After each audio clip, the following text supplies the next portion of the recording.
My name is Diane, and I'm with the Arizona PIRG Education Fund. Let me just say, I really appreciate the opportunity to speak with each of you today and to provide the overview of our electric fleets for Arizona report with Tony. On behalf of Tony and myself, we want to extend a special thank you to Ann and Karen, not only for the invitation to speak today, but also for the help they provided along the way of the report that we're going to be discussing. I'd also add that we're particularly pleased to see such an array of folks on today's call. Especially helpful to have sustainability fleet managers from municipalities across the valley. Having the county in Coconino represented is great, and just really looking forward to providing you with some information, but also to be able to answer questions that you might have. So Ann mentioned, the need to give you a little bit more on who we are. So what I'm going to do is I'll provide some brief background on our organizations, and then really kind of get into how we arrived at conducting the report and some of the top economic reasons why we encourage each of you to lead the way in transitioning your fleet to electric over the next decade. Tony will then provide information on air quality and energy impacts, the report's methodology, and the suggested roadmap for each of you to take for fleet electrification. And I think it's important to note that while we'll be focused on the 10 municipalities surveyed in this report, we really see a lot of applicability for municipalities of all sizes, as well as for the county and for the state as well.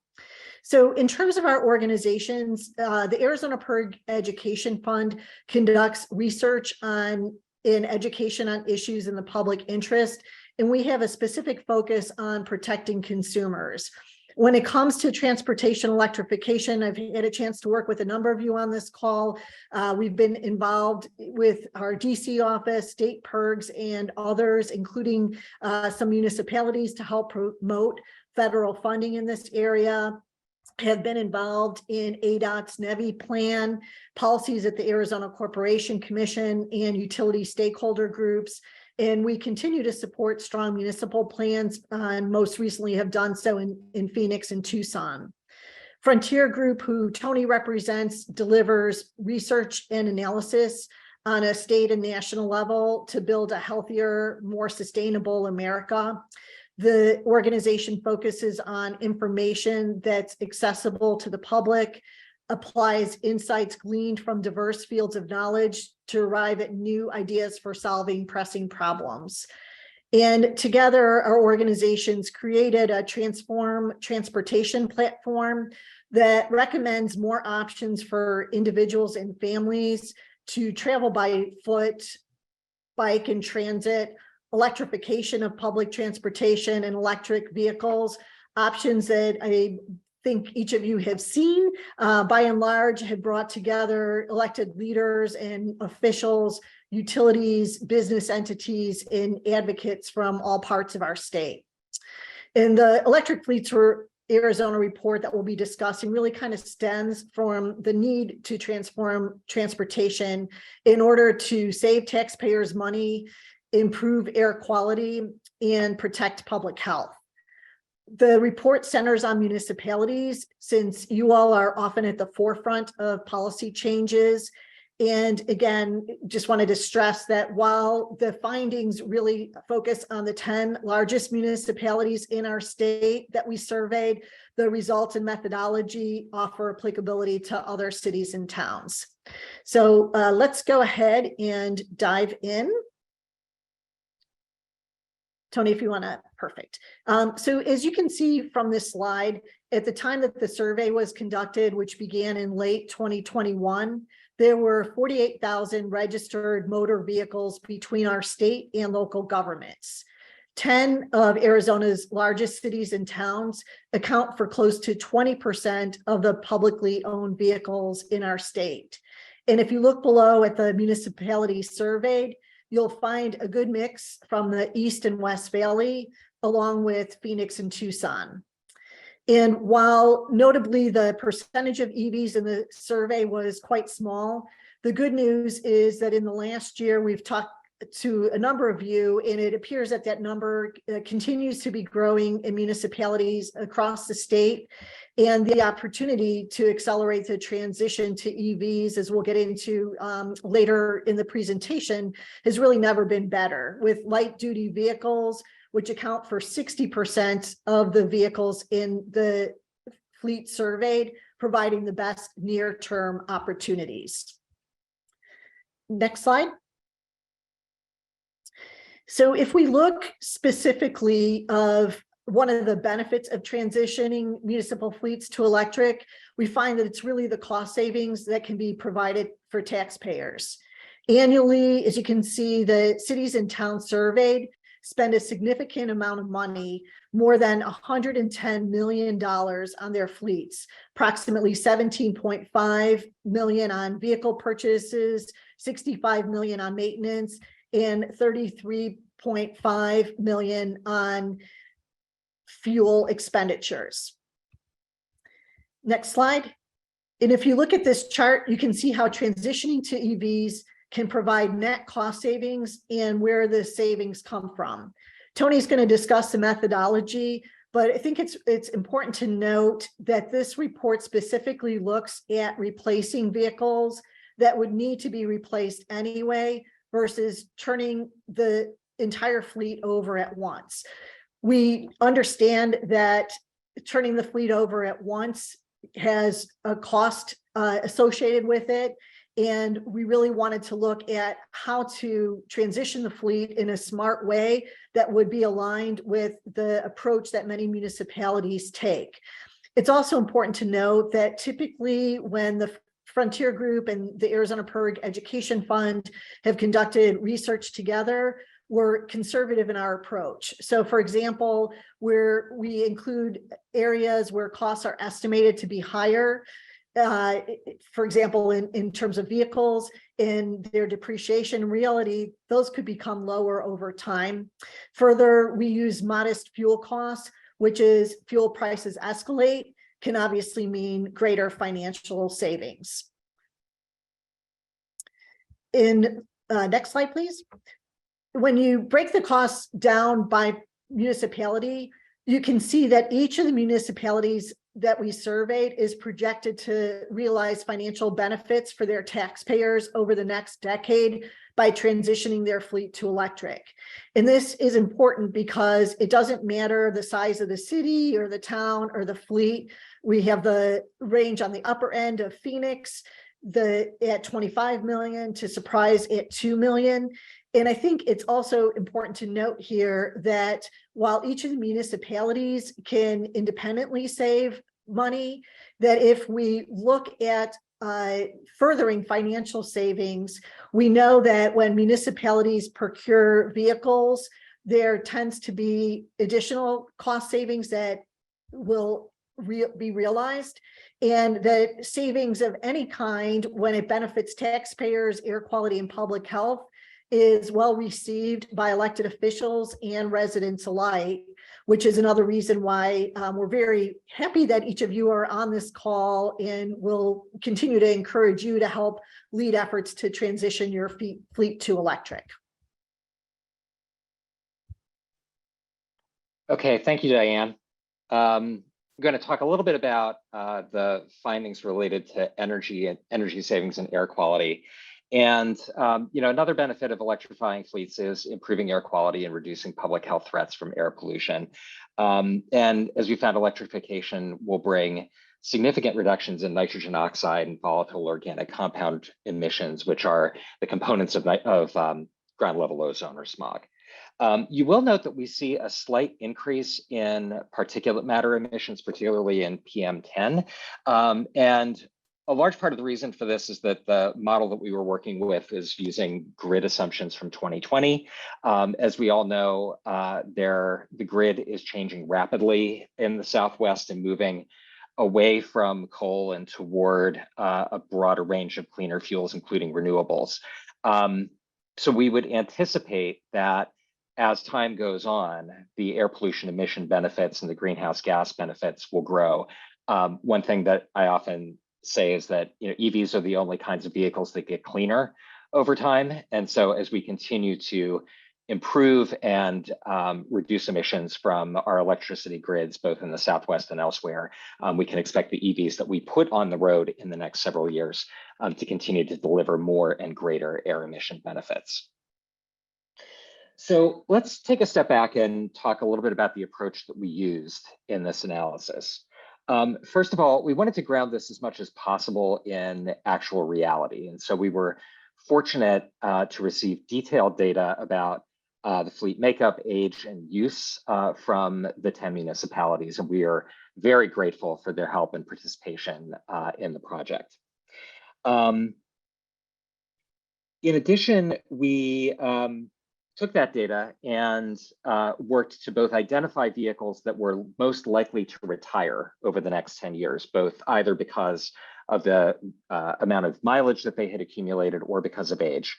And then within those that were eligible for retirement, to find those in categories for which electric vehicle alternatives either already existed or were slated to be in existence within the next couple of years, which mainly limited it to light duty vehicles.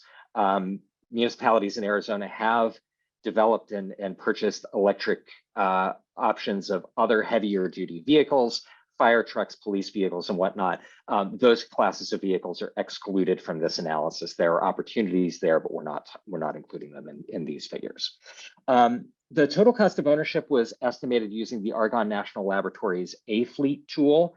And that tool was also used to generate the energy and air quality impacts that were estimated as well. And we used that tool essentially to look at two different scenarios. So one would be replacing the retiring vehicles with electric vehicles, full battery electric vehicles, or replacing them with either gasoline or diesel vehicles. An important, if you were looking a couple of slides earlier, you might have noticed that actually the total additional cost of purchasing the vehicles was actually pretty low in our analysis. And the reason for that is because we included the commercial clean vehicle tax credit that is available under the Inflation Reduction Act. We're going to talk about this a little bit more in detail in a couple of slides, but it actually played a very important role in making the numbers pencil out as well as they did. Essentially, the federal government is all but covering the incremental cost of the upfront purchase of the electric vehicle, enabling cities and towns to benefit from the ongoing savings in energy, in fuel costs, and in maintenance cost reductions. Another important piece of context is that our figures do not include the cost of infrastructure upgrades. As those of you who have been grappling with how to make electrification happen in your communities, I'm sure know, there are costs, significant costs involved with infrastructure upgrades, as well as significant physical challenges. We elected not to include an estimate of infrastructure costs for a couple of reasons. One of which is that charging infrastructure is a one-time expense that can support a number of vehicles, as well as vehicles, additional generations of vehicles over time. So it was kind of hard to square the infrastructure costs with the per vehicle cost estimates that we had in the report. A second reason is that the number of chargers that are needed to support EVs will vary across municipalities based not just on the total number of vehicles that are in the fleet, but also in how they are used and where they're garaged. Finally, Arizona utilities have programs that provide significant incentives and support for municipalities that are looking to install electric vehicle infrastructure. And again, those incentives and how they're used will vary over time and across the state. So it's an important topic of conversation. It is a challenge, but it's something that we did not address in this report. Lastly, the savings numbers in the report are based on electricity and gasoline prices in 2021. If we had been running this analysis with the gasoline and diesel prices that prevailed last summer, the savings would have been significantly greater. Now, as I mentioned, an important reason for the large savings that we estimate for electrification are the incentives that were enacted as part of the Inflation Reduction Act last summer. The commercial clean vehicle tax credit provides for light duty vehicles incentives of up to $7,500 per vehicle, 30% of the cost of the vehicle for pure EVs, or the incremental cost of the vehicle above a comparable gasoline-powered vehicle, whichever of those is least. And there are a couple of things, and then for heavier duty vehicles, the incentive is actually more significant, and municipalities are eligible for incentives of up to $40,000 per vehicle or per piece of mobile equipment. There are a couple of important things to recognize about the way that this credit is designed. So the first is that many of you, I'm sure, have heard about the new EV tax credits that are available for individual consumers, which come with domestic content requirements and other stipulations that for some manufacturers are going to limit the availability of consumers to claim the entire $7,500 per vehicle credit. Those stipulations do not seem to apply to the commercial clean vehicle tax credit. So for municipalities that are looking to electrify, you can tap into the full value of that credit, regardless of the vehicle that you're purchasing. The other important thing is that Congress made the credit available as a direct pay, which essentially means that nonprofits and local governments can take advantage of the full value of the tax credit. In previous clean energy tax credits, often they were limited to entities that could that have a tax liability, and so municipalities or nonprofits might be able to access some of those benefits, but only through working with an intermediary who would take a cut. Essentially, what Congress has done is to make this credit available to nonprofits and government agencies in such a way that you can claim the entire credit. The IRS is currently developing a procedure for accessing the credit, so you can't necessarily do it right this second, but they are working on it, and hopefully there will be resolution on that topic soon. The other thing to note is that there is some assistance available for charging infrastructure, but that assistance is much more limited and it's much more conditional. The Infrastructure Investment and Jobs Act, or the Bipartisan Infrastructure Law, has made available a fair amount of money for state investments in EV charging infrastructure. So the NEVI process of building out EV infrastructure along alternative fuel corridors, and also a discretionary grant program for use to expand charging opportunities in low and moderate income and rural areas. Those incentives are not directly accessible to municipalities for charging infrastructure that is only available to your fleet, but that expansion of charging infrastructure and public charging infrastructure is something that municipalities and fleet managers may be able to take advantage of in helping to integrate EVs into your daily work. Another aspect of the survey that we conducted was that we asked municipalities to share their issues and concerns with electrification. We know that many of you are very interested in and excited about this, but have legitimate concerns about moving forward. And this is what we heard. So what we heard was concerns particularly around infrastructure, both the cost and difficulty of installing infrastructure. And clearly this is an area where local governments, utilities, the state agencies can and should work together to share best practices and find innovative ways of both reducing costs and improving the process of installing infrastructure. A second concern that we heard was about vehicle availability. So as was touched on earlier in the slide presentation, a large share of the light duty vehicles that we saw in the surveyed fleets were pickup trucks and vans. And we're beginning to see electric options available in those categories, but it's still fairly early days. And we heard concerns from fleet managers both about the degree to which those vehicles would be available in the near term, and also the degree to which they would be able to do the job that municipalities need them to do. Personally, I'm hopeful that as time goes on that electric pickups will prove their mettle, but fleet managers and cities will obviously need to continue to monitor the development of the technology to make sure that it's the vehicles that are being offered are right for them.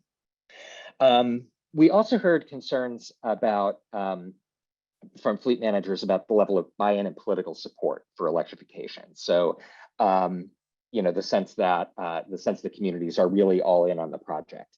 And the good news there is that what I sense, and I think probably the turnout for this event is indicative of the fact that that there is growing interest and there is growing support for electrification. We finally heard concerns about the environmental impacts of battery recycling and disposal. And the good news there is that recycling capacity for used batteries is ramping up. And the even better news is that entrepreneurs and utilities are beginning to experiment with ways to use used electric vehicle batteries as an important source of energy storage for the grid.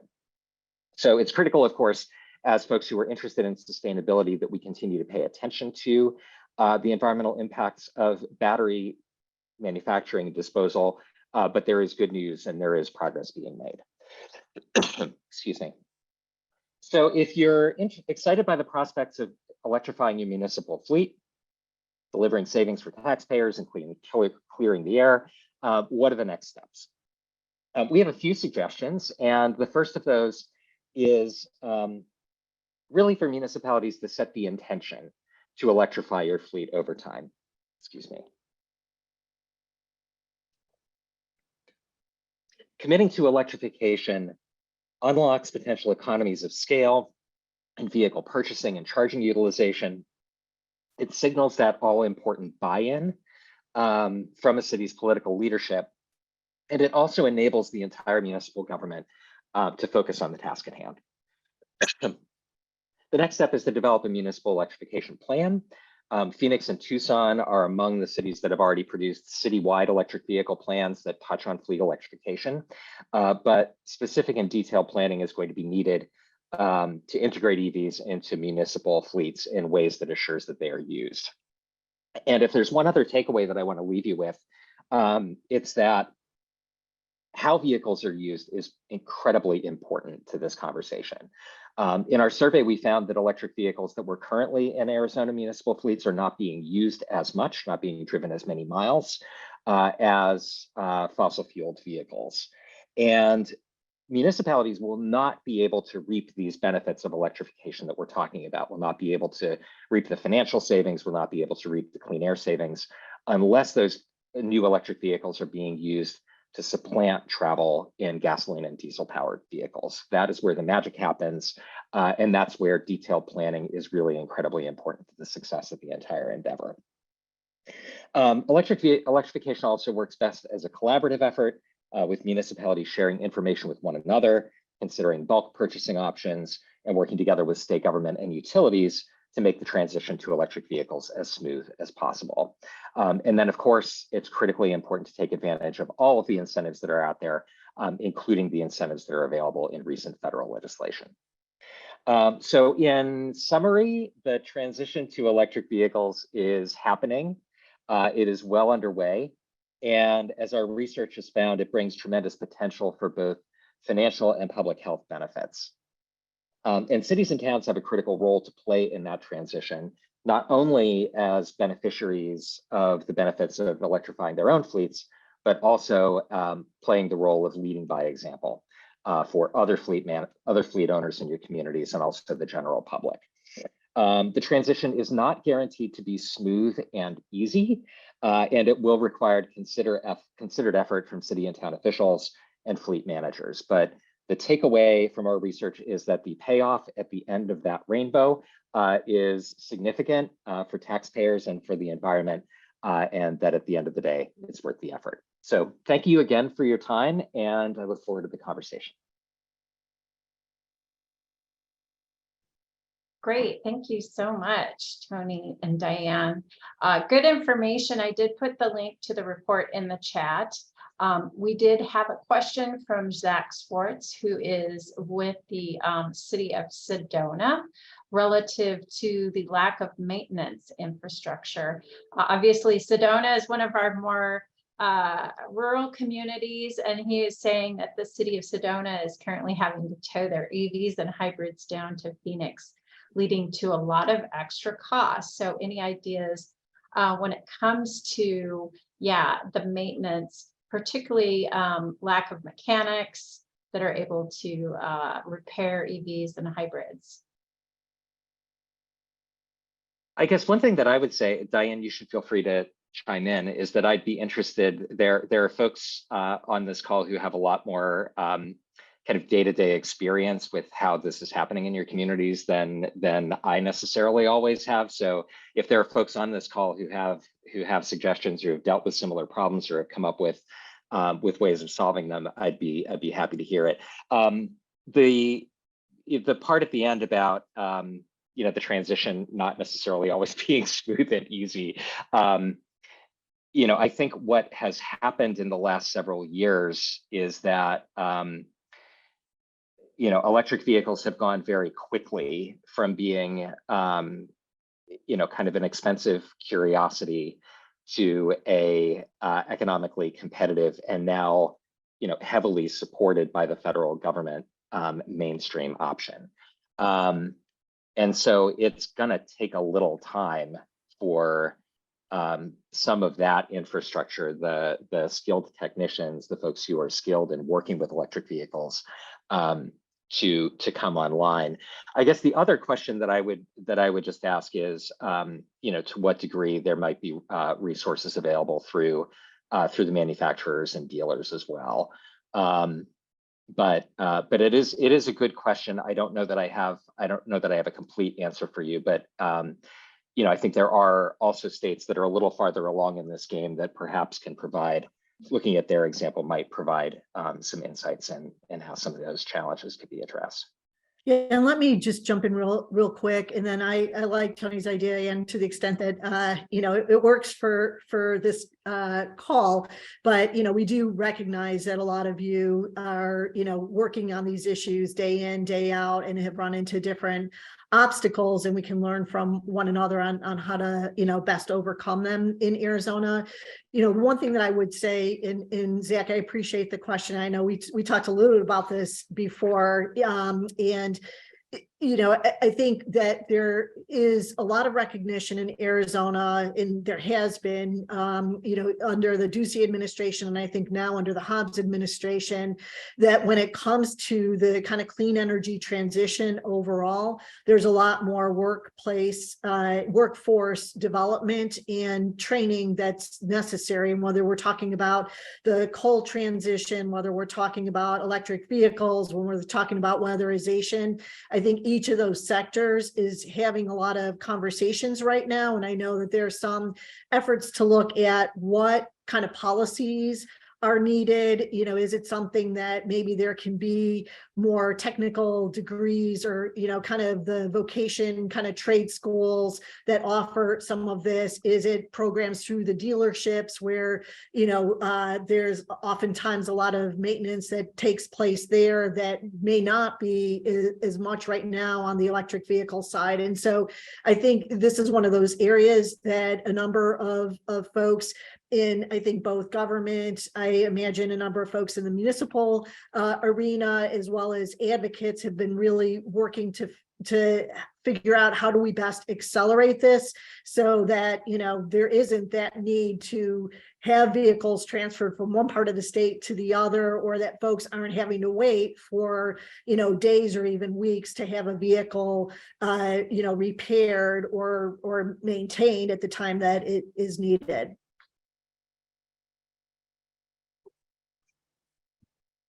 Thank you. I'd like to open it up to additional questions at this point. So if anybody would like to jump in and add a question, or just, yeah, provide your question, that would be great. We'll open it up to discussion. This is your chance to ask them all the questions. I have a question. Tony Miano, City of Tempe. Hi, Tony. Hi. So we're in the process of building a new facility. And one of the things we're tangling with is what type of fire suppression for electric vehicles are going to be needed. We've done some research. There's really nothing out there. There's a fire blanket, but then that means staff has to get pretty close in order to put the blanket on the vehicle before the fire department gets there. Having conversation with the fire department, it takes a lot of water, so it would wind up flooding our shop out. And so we're building a kind of a wing off to the side for electric vehicles along with CNG garbage trucks. But I was just wondering if you heard anything or anything coming down the pipeline to deal with fire suppression. That's an interesting circumstance. Yeah, and a challenge for sure. I don't have much on that off the top of my head, Tony, but again, I think it would be interesting. So have you, are there any standard setting bodies, or have you reached out to any, thinking like No, National League of there's right Cities now the or, fire departments are at the same kind of yeah, junction with, just dump a bunch of water on it, keep it isolated. There's a right, Freightliner actually has a fire suppression machine to puncture the battery box from underneath, but it's like $30,000. But that means you still need the fire department. I was just wondering, right, if anything was to happen while it's up on a lift, I'm more worried about, we got the tires off, it's up on a lift, something happens to the batteries. And again, this is, what if scenario, but we're right, going through this whole scenario right now with electric vehicles and what do we wind up doing? So right. and with CNG, we have our own 2-bay garage off to the side that circulates the air. I was just wondering if there's anything that you heard of coming down the pipeline for that. Yeah, no, but I'll keep my ears open and let you know if I do. I think EV fires are relatively rare, but they can be extremely severe when they occur. So it seems like you all are doing the due diligence and planning to make sure that that's not an issue that you need to deal with. But let me look into it more and I can. Yeah, I was going to say, we can look into that as well, Tony, and get back to you. One, and not to necessarily put Brian and Alex, I saw were on earlier from SRP, and I know sometimes the utilities have been looking into some of these issues as well. I don't know if either of you have anything that you might want to add. Diane and Tony, thank you. Great presentation today. Great information. Sure, I'm going to add a couple things here. And when you mentioned at the very beginning there, APS was sponsoring the event on March 14th. That actually is SRP, along with Mesa. Sorry about Phoenix. that. That's okay. APS will be there. They're a great partner. They do good things. But Phoenix, Mesa, and Tempe are part of that activator group as well, along with some other folks like ASU and things like that. For some of you on the call, Billy Vaughn. He has joined our SRP team. And so I kind of want to pass over to Billy really quick and talk about the rebates really quick to make sure that everybody gets that. So Billy, go ahead.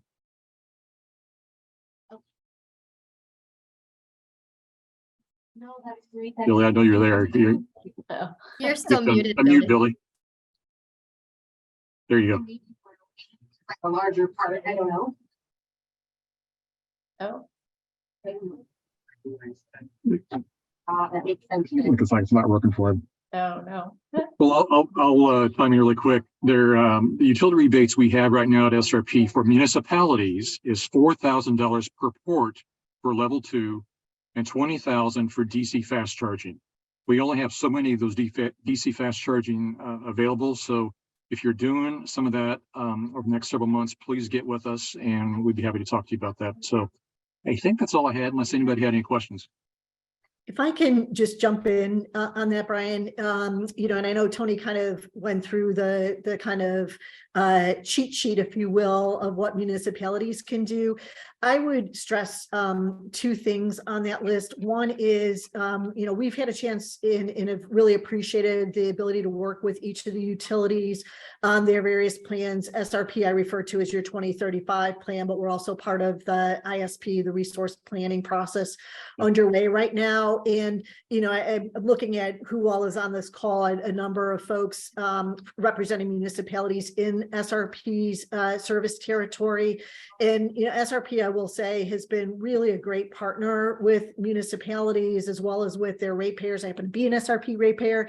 And kind of working with you all to figure out how to best make this work for you. And I think one of the, the benefits for SRP is where the service territory is. And so my kind of second on this is that whether it's through the Sustainable Cities Network, whether it's through the League of Arizona Cities and Towns, whether it's through some other body where through Maricopa Association of Governments, where there is kind of that collective of municipalities coming together, I think all the more reason to look at how some of these resources can be pulled and move forward. And I'm not trying to dismiss the question that you asked, Tony, in terms of fire suppression. We'll get back to that. But I did want to take the opportunity to just say, I think the municipalities, we do have a lot of good opportunities here for the folks in Coconino County. I know APS is really working to help develop some of those programs with you all. And I don't think anyone from Tucson is on, but I know they've had a very close relationship with the city of Tucson, and both of them have had some good plans and good progress in the last year as well. So we really encourage kind of that mutual discussion, because there's benefits for municipalities as well as for the utilities. And ultimately there's benefits for whether you want to call ratepayers, taxpayers, consumers, kind of one and the same, by better utilizing the grid. And as Tony said, especially as the grid gets cleaner, there's even more benefits. Diane, great point. I think as Ann mentioned a while ago, we're all friends here. We all get along so well, and we are all great partners. So great comments. And obviously SRP is a great partner to so many folks here on the call. And if there's any time we can reach out and make a presentation and help in any way, we're always here. So thank you. And so Brian, back to Tony's question about the fire issue with EVs and fire suppression. Do the utilities have any, I guess, guidance or resources available? I know there was a training recently with the town of Gilbert that had to do with their fire department and how to handle EVs. And so we're kind of looking into how that all got scheduled, but just wondering if the utilities have any resources available as well. Yeah, that's a great question, and that's kind of out of my realm, but I know what we do is we will work with the munis and work with their fire department. So say if a fire department has a large substation in their city, they'll get with our team and we'll go out there and do some training and some testing and all kinds of things with those various municipalities. So if the municipality has interest in doing that, our team is always more than welcome to do that, to train and prepare and prep for those emergencies that might pop up. And so that's all I can answer. But if you need something else, just send me an email and I'd be glad to pass it on to our folks. Sure, absolutely. And we did have a few comments in the chat relative to leveraging like local colleges and training and certification programs, specifically for the maintenance part of it through the community colleges. I know Amanda had asked if anybody had already partnered, and of course Regine chimed in with regards to the Scottsdale EV Association holding their career education. So perhaps one or both of you would like to comment relative to those upcoming opportunities, Regine specifically. Hi there. Yes, what a wonderful meeting this is. So much good information. Yes, this Thursday, this is for Scottsdale Community College, and we have a series of 4 panelists. One is an executive with from General Motors. The other is Peter Gruber, who owns Gruber Motors fixes Teslas. So he is an alternative service to Tesla. And then there's another woman from Legacy. It's just going to be great for the students. We have really good signups already. And then we do a display afterwards. So we really find with electric vehicles the importance of actually getting people in the cars. So a lot of our EV education has to do with display and ride and drives. And you'll see us around Scottsdale and the entire area. Actually, we were at Concourse in the Hills and we displayed 35 electric vehicles. We had Councilwoman Solange Whitehead there talking about how Scottsdale was, on the road, forward for electric vehicles. And she talked about the fleet electrification of their fleet that they have planned. So yeah, and the issue of training and the careers is we need to catch up on that. So we're doing part of that by interesting young people in career education, and these panelists are going to be talking about exactly how to get that technical EV training to actually service the vehicles. And Regine, can you introduce yourself to the group as well? Sure. I'm Regine Fellows. I've been driving electric since 2015. I've driven probably 80,000 miles.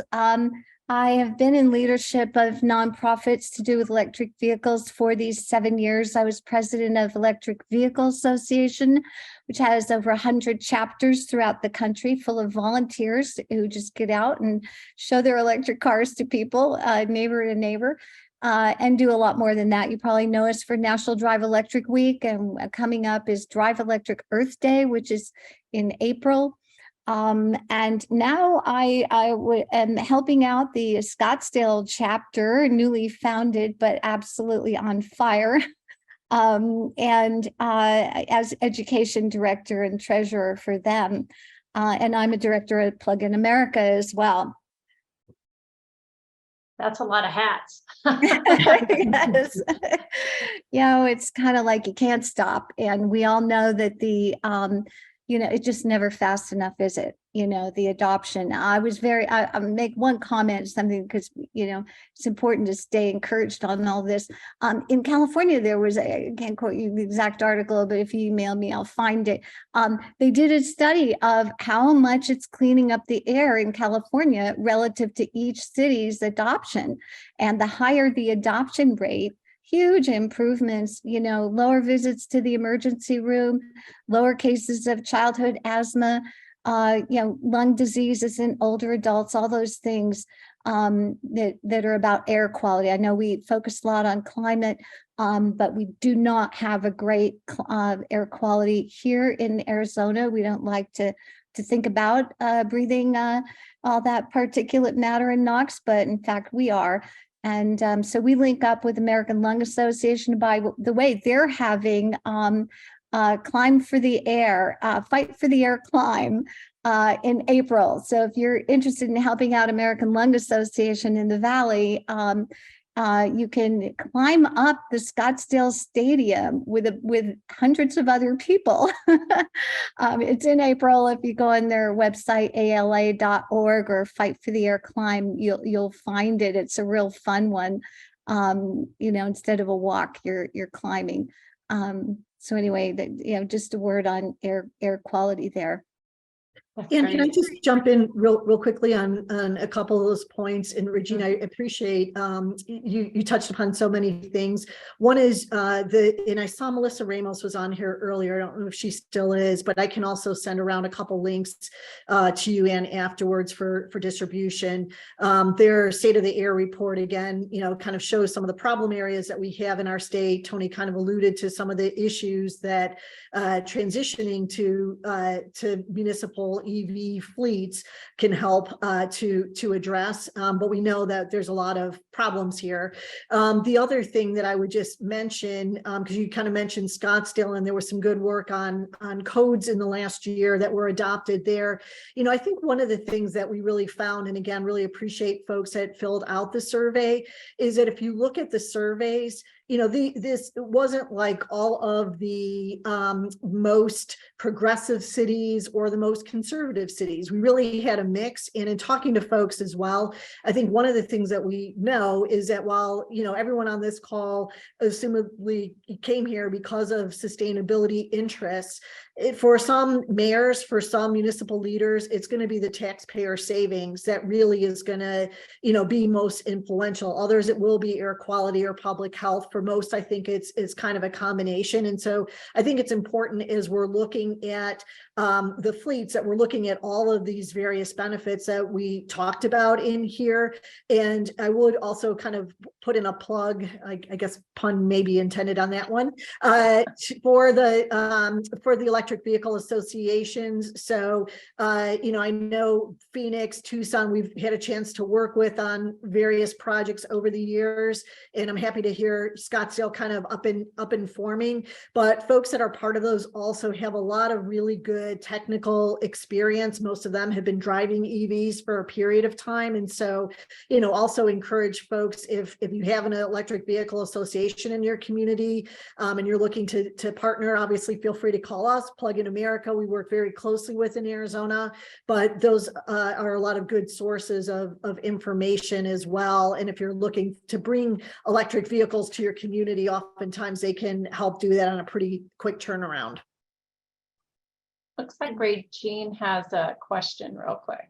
Yeah, I just had to add in because our availability of affordable cars has taken a huge leap this January. And while we do not recommend any particular brand, I have to say that the Chevy Bolt has now come out with a really decent sized car with really good range, 247 miles of range. And today you can get that for $27,000. And when you take the $7,500 tax credit, you're talking $20,000, with a decent range. And I did the calculation on APS, and we're talking about low to middle income folks. And that's what building codes helped. People who live in apartments and condos and week to week, and really all of us, but especially hitting those people who have completely been left out because the initial cost of EVs was so high. And the cost to run these cars for 12,000 miles a year, 30 miles a day on APS time of use rates is $21 a month. I love that savings. It's a huge amount of money. And, so we are showing that car everywhere we can because we really want to hit people. We got to get the message out that EVs does not equal Tesla. Tesla's great. I owned one, but we've got to get that affordability in there. And because those are the people in the disadvantaged communities.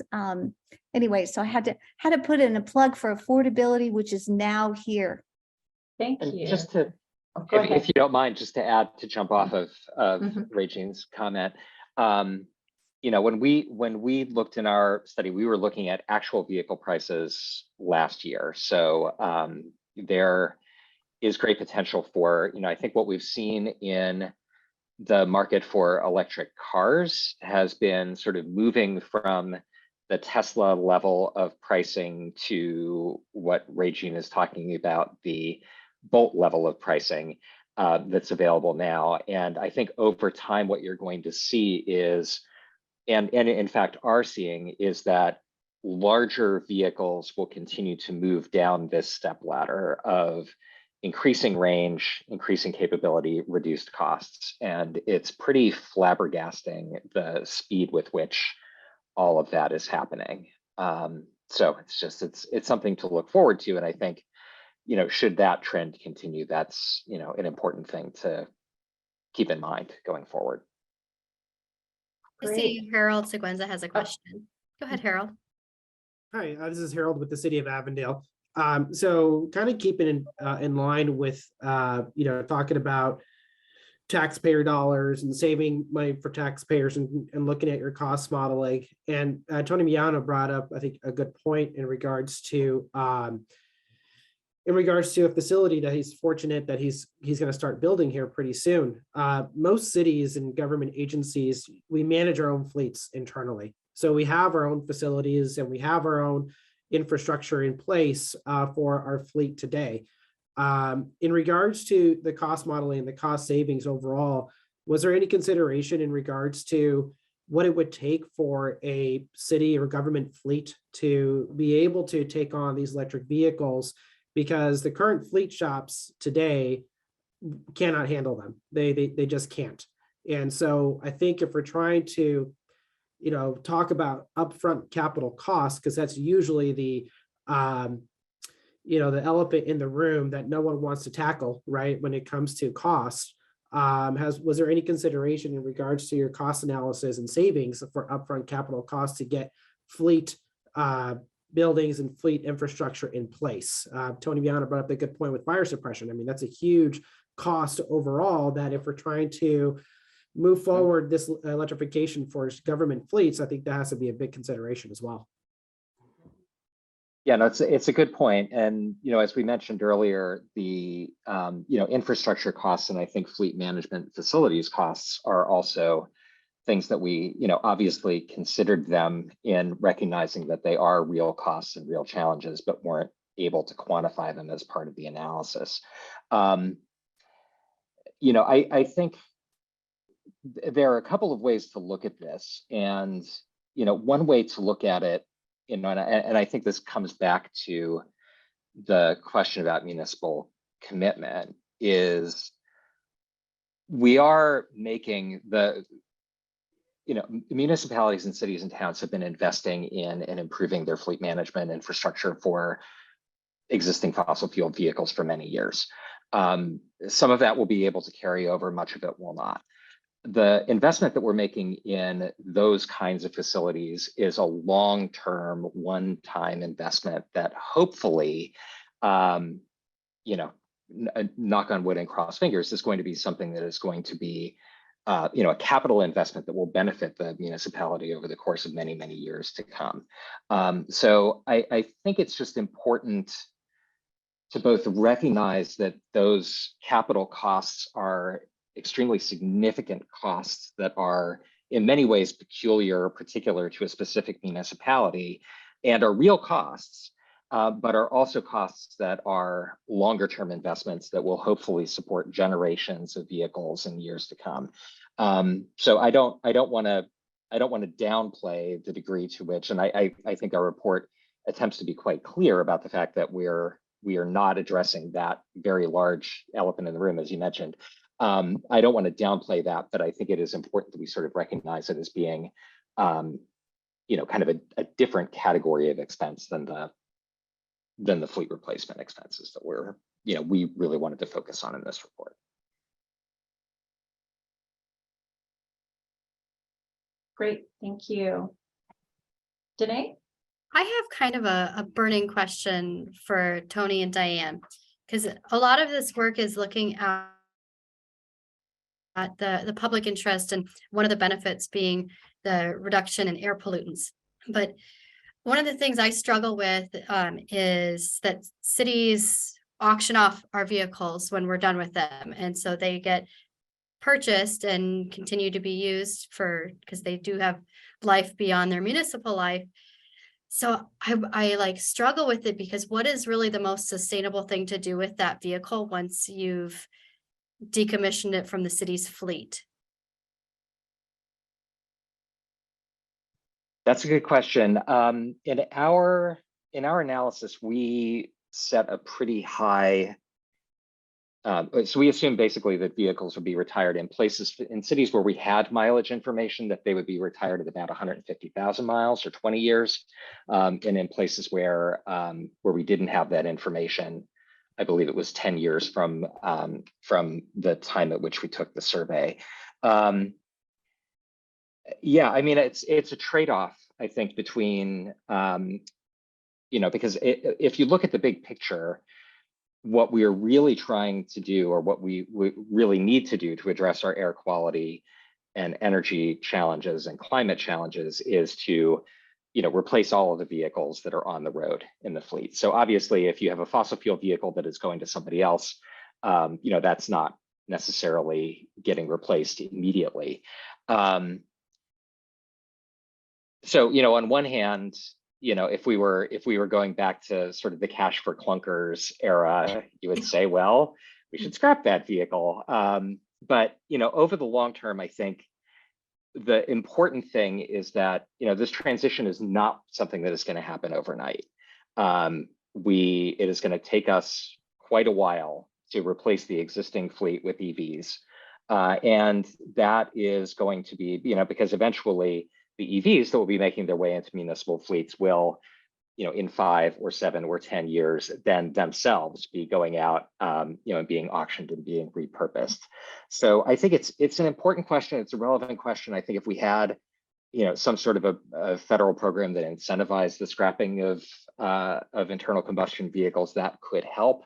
But for right now, I think the most important thing is that, where we can and where it is, where the vehicles are available and the infrastructure is available to do the job that we need a vehicle to do, that in so much as it is possible now, that we're transitioning those purchases to EVs. And I think if we do that over the medium to long term, you're going to see this fleet transition, pick up momentum over time. I hope that answers the question.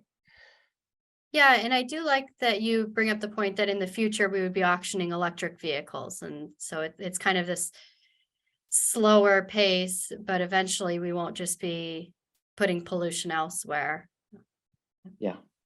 The other point that I would just make, and not to spend a lot of time on it, but particularly in a state like Arizona, and particularly with municipal fleet schedules, part of the reason why it is important to plan is battery management. So that vehicle, managing vehicles such that they retain their battery capacity over time increases their usefulness, and it also increases their value, at the time that they are auctioned or resold. So, among all of the other panoply of issues that that need to be considered, from facilities to fleet management to fire suppression, developing usage schedules such that the vehicles are being utilized as much as they can, but also that they're being managed and recharged in ways that the batteries retain their integrity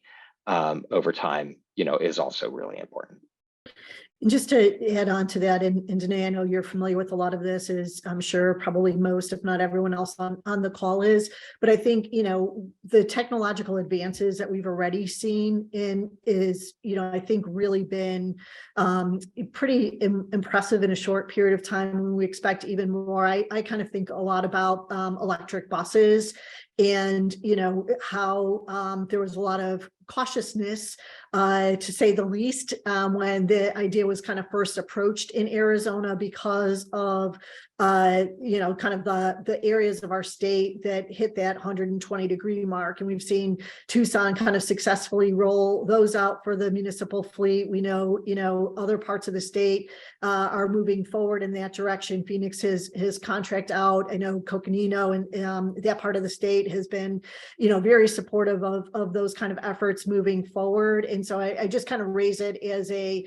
kind of a second to Tony's point. And I think that those advances will happen, and then ultimately we kind of look at what the overall picture is. The other thing I just wanted to mention, I'm not sure quite where it fits, but today, if I remember correctly, you were part of one of and I think you may have even helped to lead the equity group as part of the kind of state transportation plan that APS and TEP largely put together.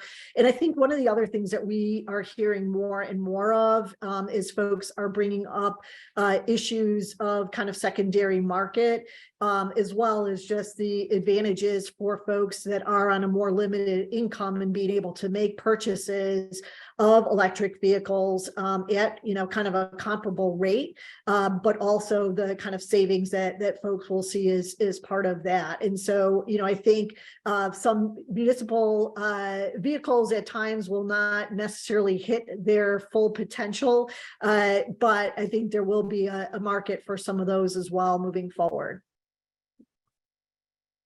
Great, thank you. I was going to say, kind of to wrap this part of the discussion up, I wanted to note that I think that this report can be helpful for municipalities that are looking to transition their EVs, primarily in that it helps put some talking points together on how you might approach your leadership. What I kind of want to throw out to the group is, to our municipal partners on the call, is there something that maybe you would like to see more information, potentially something that WashPIRG would look into, or sorry, excuse me, used to work for WashPIRG, that Arizona PIRG would look into, or that another entity could provide that would really help that next step? Like, what are you hung up on right now? And that's an open question for any of our municipal partners.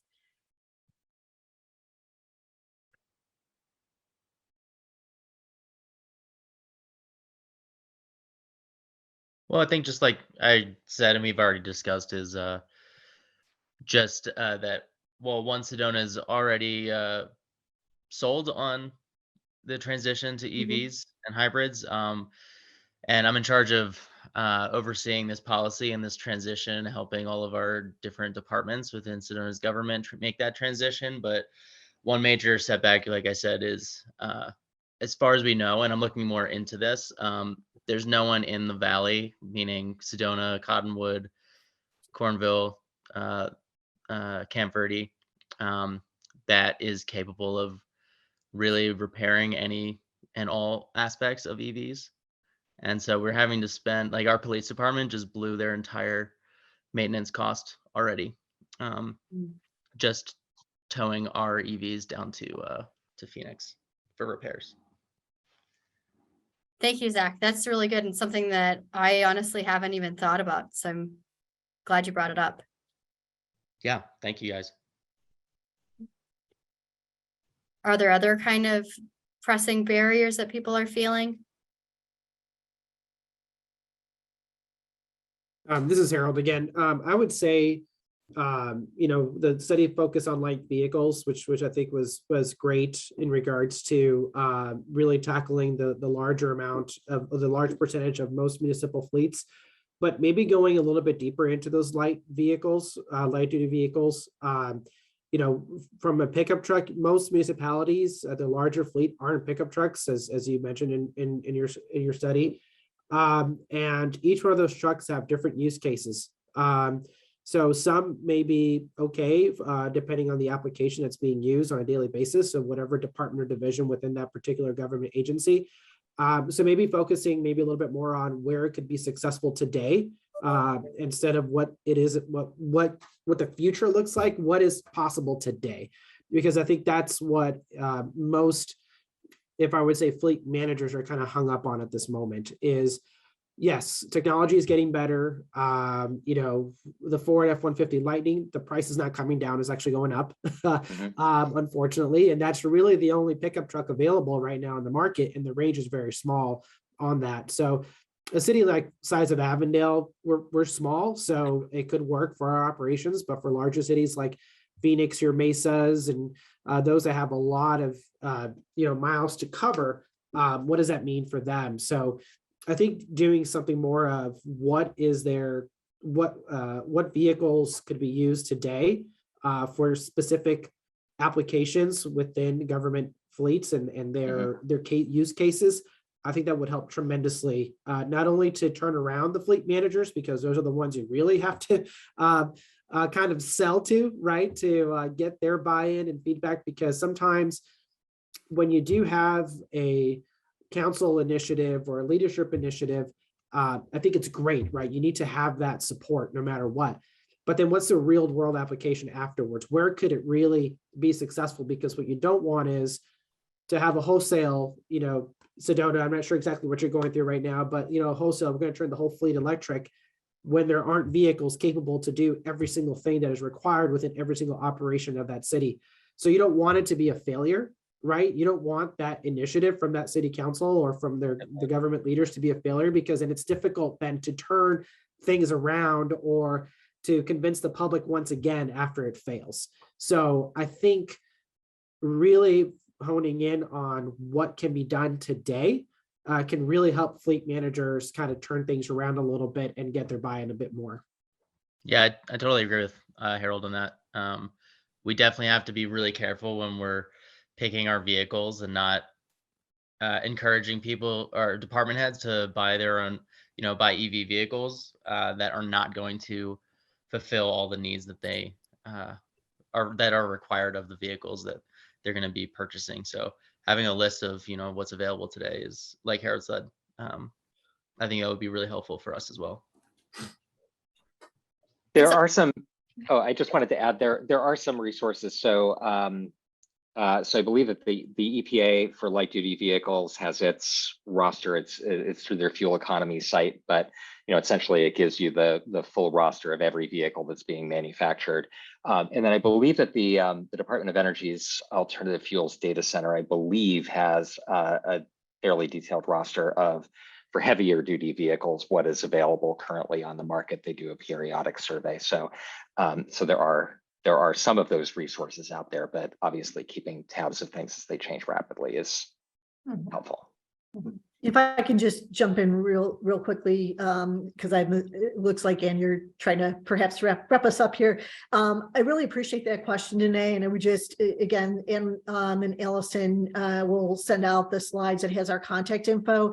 I'd encourage you to kind of keep sending some of these thoughts and ideas my way, and especially as you're kind of faced with perhaps a barrier. We are trying to work through it with folks, as many as we can, or put you in touch with folks that can help. And then also, Harold, you are in a kind of a unique position with Mayor Weiss, being the chair of the Maricopa Association of Governments. I know they're looking at what, might happen kind of more regionally. And I think some of these are items that, we're in a little bit of a new world order, so to speak. And so I think some of the confines between municipal borders are being loosened in some instances. And this may be one of those areas as well where there can be some exploration of how do we deal with some of the challenges from one municipality to the other, and how do we make sure that as we're advancing, we're kind of doing it on a regional basis. And the same can be true, obviously, for other regions in our state, including